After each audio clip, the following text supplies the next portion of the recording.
আসসালামু আলাইকুম, সবাই কেমন আছেন? আশা করি সবাই ভালো আছেন। আমাদের কদমতলী আম বাগিচায় ওই গত 3 ঘন্টা যাবত আগুন জ্বলতেছে, এখনো নিয়ন্ত্রণে আসে নাই। অনেক ফায়ার সার্ভিস, পুলিশ, র্যাব এবং সেনাবাহিনী ইউনিট কাজ করে, তারপরে এখনো নিয়ন্ত্রণ আনতে পারে নাই। প্রায় 4 ঘন্টা হয়ে গেছে।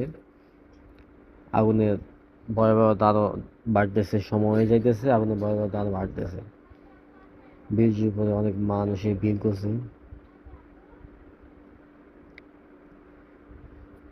ব্রিজটা ব্লক করে রাখছে মানুষে।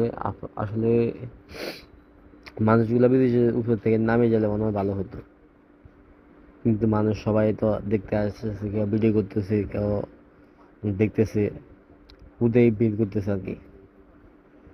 আমাদের বাঙালি একটা স্বভাব, কিছু হইলে সবাই সেখানে যায় ভিড় করে। আর এখান দিয়ে এতটা তাপ আগুনের, দেখেন মানুষের অবস্থা কি দেখেন। এত মানুষ ব্রিজের উপরে কেন? কোনো কাজ আছে? বলেন, গাড়িগুলো সব অফ করে দিয়া ব্রিজের উপরে মানুষ দাঁড়ায়। ফায়ার সার্ভিস, পুলিশ, সেনাবাহিনী, র্যাব সবাই কাজ করতেছে।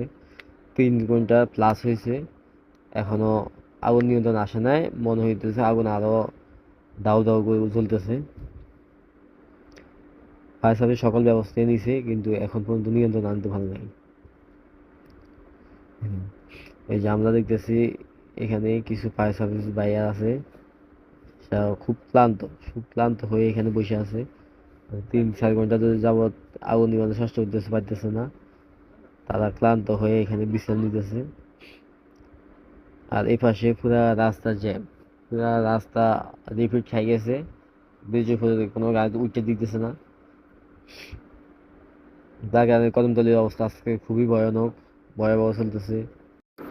একটা কাপড়ের কারখানায় আগুন লাগছে, আমরা জানি এটা। এই পাশে কবরস্থানের পাশে বিল্ডিংটাই লাগছে আগুনটা। এই দেখেন, কিছু ফায়ার সার্ভিস ভাই এখানে ক্লান্ত, খুবই ক্লান্ত। তারা ক্লান্ত হয়ে বসে আছে, খুবই ক্লান্ত। তারা সকাল থেকে খুব চেষ্টা করতেছে আগুন নিয়ন্ত্রণ আনার জন্য। এদিকে কয়টা আছে দেখেন, এদিকে কয়জন আছে।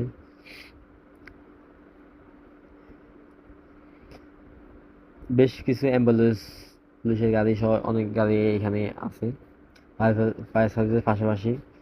আগুন নিয়ন্ত্রণে আনা কোনোভাবে সম্ভব হচ্ছে না। আল্লাহর উপর ভরসা রাখলে ইনশাআল্লাহ সব ঠিক হয়ে যাবো। আশা করি আল্লাহ তাআলা সব ঠিক করে দিবে।